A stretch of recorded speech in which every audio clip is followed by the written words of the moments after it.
Let's take a look at your fairy oracle of the day. Card number 62. The Glanconer. Illusion, delusion, lust, projection, clear sight. Have you ever noticed that when we really, really want something or someone, we tend to see it without clarity? The object of our lust looks flawless and glamorous, which should tell us something right away, but usually it doesn't. He says his name is Smooth Harry, but that may be a little illusion of his own.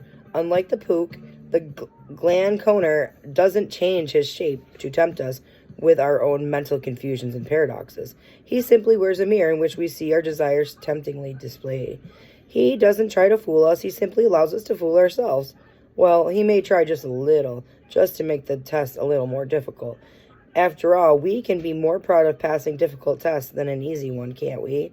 Smooth Harry also appeals to our vanity, and the more that we have of it, the easier his work is.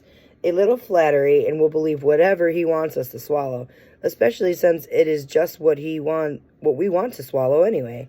Of all the fairy challengers, the Smooth Harry is the most likely to be sly. He practices a sort of emotional judo where he lets our own desires lead us into a fall.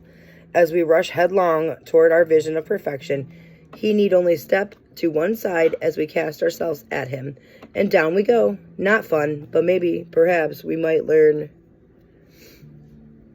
something from it. Starter reading.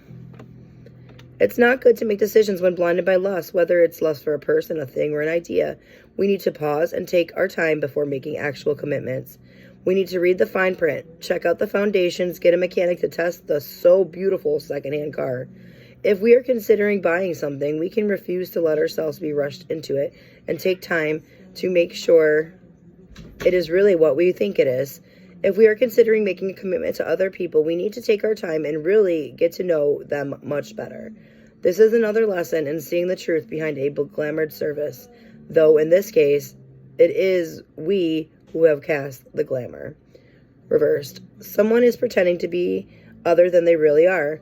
They may even believe, or at least want to believe, their own deceit, but probably not. This pretense may be because they want to please others, because they lack the moral strength to present themselves and their ideas honestly, or because they simply hope to gain an advantage by fooling others.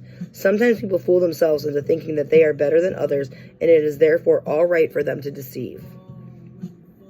Although that is an invalid logic, it is not uncommon.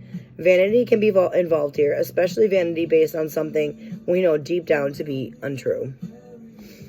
False words like unmeant apologies may arise, or we may claim that something means little to us when in fact it means a great deal.